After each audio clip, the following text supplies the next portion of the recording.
आठवीं कक्षा। Good morning प्यारे बच्चों। हम आज व्याकरण का काम करेंगे। व्याकरण में पाठ 18 आपका वाक्य शोधन। आपका पाठ है 18, ये अंतिम पाठ है वाक्य शोधन। तो प्यारे बच्चों, वाक्य शोधन का मतलब है वाक्य की शुद्धता, स्पष्टता, अर्थात वाक्य शुद्ध हो, उसका हम व्याकरण में विशेष ध्यान रखते हैं। व्याकरण की दृष्टि से वाक्य की शुद्धता होना जरूरी है, वाक्य शुद्ध होना चाहिए। अब हम वाक्य मान लो मैं बोलती हूँ, ये शुद्ध वाक्य है।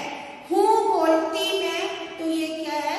व्याकरण की दृष्टि से वाक्य गलत है।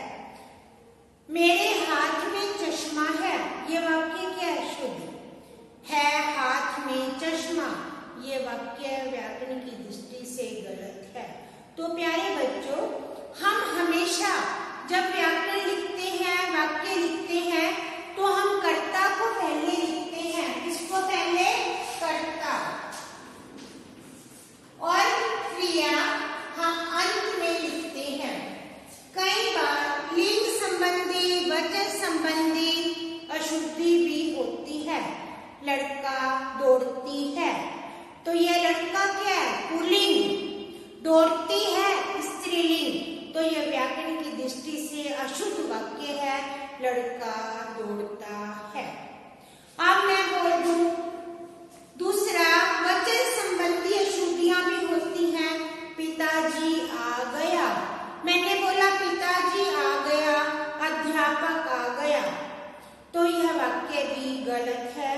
हम सम्मान देने के लिए हैं गए, पिताजी आ गए। ये सम्मान देने के लिए गया की जगह गए शब्द का प्रयोग किया जाता है। इसी प्रकार बच्चों, हम विस्मयबोधक शब्दों में भी हमेशा विस्मय सूचक का प्रयोग आगे करते हैं। हाय, हाय के बाद विस्मय सूचक। क्या हो गया? अब मैं बोलूं क्या हो गया हाय, तो यह गलत वाक्य है। हाय को मैंने आगे, क्योंकि विस्मयबोधक शब्द मुंह से अचानक निकलते हैं, जो कोई अजीब सी घटना हो जाए, कोई चेतावनी देने के लिए, किसी को शाबाश देने के लिए, ये पहले प्रयोग किए जाते हैं। इसी के साथ विशेषण शब्दों में जब हम विशेषण शब्दों की विशेषता बताते हैं, तो विशेष्य पहले आता है और विशेषण शब्द बाद में आता है। तो विशेषण शब्दों से पहले विशेषण का, मेरे पास लाल कमीज है। किसकी विशेषता बताई? कमीज की। तो पहले विशेषण, फिर विशेषण शब्द का प्रयोग आता है। कई बार पदों का क्रम, सार्थक शब्दों में पदों का क्रम भी विशेष महत्व रखता है। पद क्रम, पद मतलब शब्द, हमें एक क्रम में रखने पड़ते हैं। तो प्यारे बच्चों, मुहावरे संबंधी अशुद्धियां भी होती हैं। आपके वाक्य शोधन में मुख्य 8 प्रकार की अशुद्धियां हमें देखने को मिलती हैं।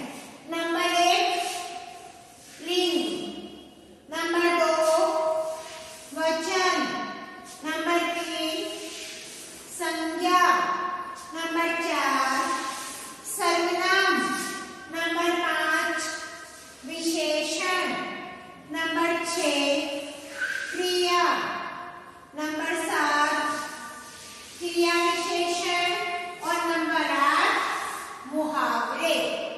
कितनी अशुद्धियां? 8 प्रकार की अशुद्धियां होती हैं जो हमें देखने को मिलती है। नंबर 1 लिंग संबंधी अशुद्धि, नंबर 2 वचन संबंधी अशुद्धि, नंबर 3 संज्ञा संबंधी अशुद्धि, नंबर 4 सर्वनाम संबंधी अशुद्धि, नंबर 5 विशेषण संबंधी अशुद्धि, नंबर 6 क्रिया विशेषण संबंधी अशुद्धि, नंबर नंबर 7 क्रिया संबंधी और नंबर 8 मुहावरे संबंधी अशुद्धि। अभी लिंग संबंधी, जब हम पुल्लिंग को स्त्रीलिंग में लिख देते हैं और स्त्रीलिंग को पुल्लिंग में, आ रमा, या मैंने बोला राजा आ गई। अब राजा आ गई, राजा कौन है? पुल्लिंग, राजा आ गए, गई नहीं आएगा, गए। माता जी खाना पका रहा है। अब माता जी क्या है? स्त्रीलिंग, माता जी खाना पका रही है। इसी प्रकार प्यारे बच्चों, वचन संबंधी अशुद्धियां भी होती हैं जब हम बहुवचन को एक वचन में लिखते हैं। जैसे मेरे पिताजी 5 संतरा लाए। अब 5 क्या थे? संतरे एक वचन है या बहुवचन? बहुवचन। मेरे पिताजी 5 संतरे लाए, ये क्या है? बहुवचन। इस प्रकार अनेक बार हम एक वचन, जब हम किसी को सम्मान देते हैं तो हमेशा बहुवचन का प्रयोग किया जाता है। आपके बुक में पेज नंबर 152, पेज नंबर 152 पर आपका पाठ दिया गया है।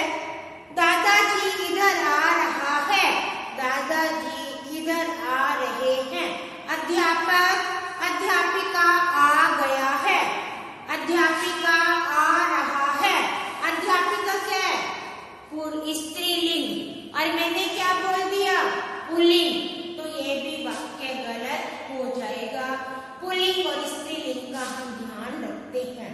वचन संबंधी मैंने बताई है, मेरे पास 10 खिलौना है। 10 क्या है? बहुवचन, तो मेरे पास 10 खिलौने हैं। इस प्रकार वचन संबंधी अशुद्धि होती है। नंबर 3 संज्ञा संबंधी अशुद्धि। जैसे कमला माली की औरत है। अब औरत तो किसी के लिए प्रयोग करते हैं, सबके लिए, तो कमला माली की पत्नी है।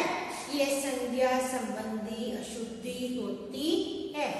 इसी प्रकार और भी वाक्य देखें। भगवान के गले में मोतियों की कड़ियां थी। कड़ियां नहीं होता बेटा, लड़ियां थी। अमरूद के डाल पर पकने की आशा है। आशा नहीं होगा, संभावना है। ये संज्ञा संबंधी अशुद्धि होती है। इसके बाद सर्वनाम, मेरे को सोना है। मेरे को नहीं बोलते, मुझको सोना है। इसी प्रकार वे अच्छा वक्त नहीं है।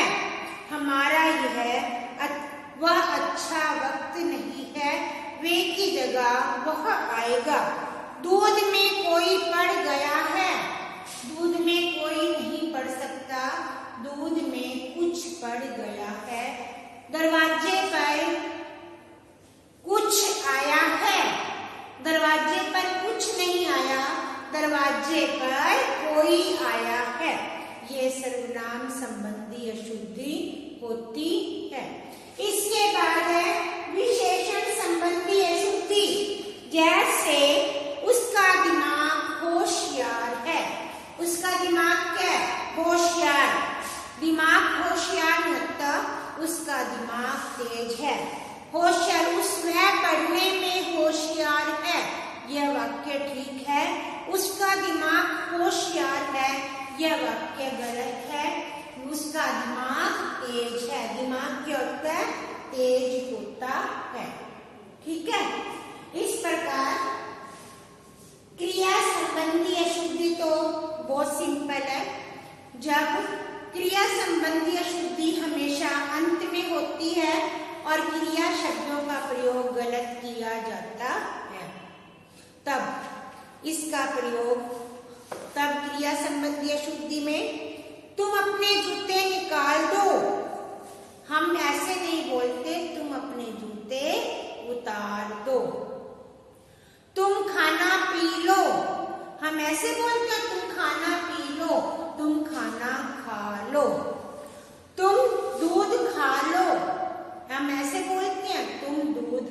लो, ये क्रिया संबंधी अशुद्धि होती है। अब नंबर 7, क्रिया विशेषण संबंधी अशुद्धि। क्रिया विशेषण क्या होता है? यहाँ वहाँ, धीरे धीरे, जब तक, बहुत कम, ज्यादा, ये क्रिया विशेषण शब्द होते हैं। वाक्य सुनेंगे। उसका हालत हमेशा सुधर रही है। हमेशा ही उसकी हालत लगातार सुधर रही है। मैं सारा समझ गया। मैं सारा, मैं सब समझ गया। ज्योति ऊंचा बोल रही है। ऊंचा नहीं बोलती, ज्योति जोर से बोल रही है। यह क्रिया संबंधी अशुद्धि होती है। अब इसके अंत में है मुहावरे संबंधी अशुद्धि। जब हम मुहावरे का गलत प्रयोग करते हैं, जितनी करनी उतनी भरनी, जितनी करनी उतनी में, जैसी करनी वैसी भरनी, जिसकी लाठी उसकी भैंस, ये वाक्य क्या है? शुद्ध। उसकी लाठी उसकी भैंस, ये गलत वाक्य है। जैसा करोगे वैसा भरोगे, यह शुद्ध वाक्य है। ये तो मैंने दूसरे बताए हैं। मुहावरे संबंधी अशुद्धि। अकल तुमने दुश्मनों के को लोहे के चने दबवाए। दबवाए होता चबवाए। तो प्यारे बच्चों, ये मुहावरे संबंधी अशुद्धि थी। तो आपका अभ्यास कार्य देखो बेटा। वाक्य शुद्ध करके लिखें। प्रश्न 1, प्रश्न 2 में लिंग वचन की अशुद्धि है और प्रश्न 3 में विशेषण और क्रिया विशेषण की अशुद्धि ठीक करके लिखनी है।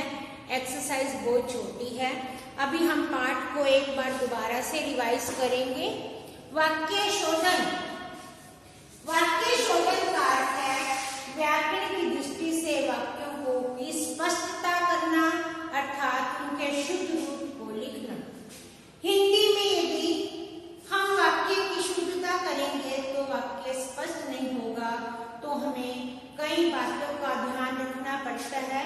पदक्रम का, लिंग वचन की अशुद्धि, क्रिया का और विस्मय बोधक शब्दों का, विशेषण विशेष्य शब्दों का ध्यान रखते हैं। मुख्य अशुद्धियां 8 प्रकार की होती हैं। लिंग अशुद्धि, वचन अशुद्धि, संज्ञा, सर्वनाम, विशेषण, क्रिया, क्रिया विशेषण, मुहावरे। तो प्यारे बच्चों, पाठ में ज्यादा कुछ नहीं है। आप जब वाक्य लिखते हो तो यह आपको वाक्य की अशुद्धियां आराम से समझ आ जाती हैं। इस पाठ में केवल यही बताया गया कि वाक्य को कैसे शुद्ध रूप में लिखा जाना चाहिए।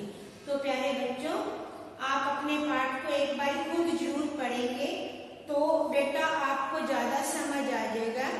अपना काम स्वयं करने से बल ज्यादा मिलता है। जब हम अपना काम स्वयं एक बार करते हैं तो हम उस कार्य में ज्यादा परिपक्व हो जाते हैं और हमें ज्यादा समझ आ जाता है। तो एक बार अपना पाठ दोबारा आप खुद जरूर पढ़ेंगे और उसके बाद अभ्यास कार्य पेंसिल के साथ सुंदर लिखाई में करेंगे, अपनी बुक में भी करेंगे अभ्यास कार्य। उसके बाद मैं आपका अभ्यास कार्य लिखवा दूंगी और आप बेटा अपने काम का ध्यान रखा करो। धन्यवाद।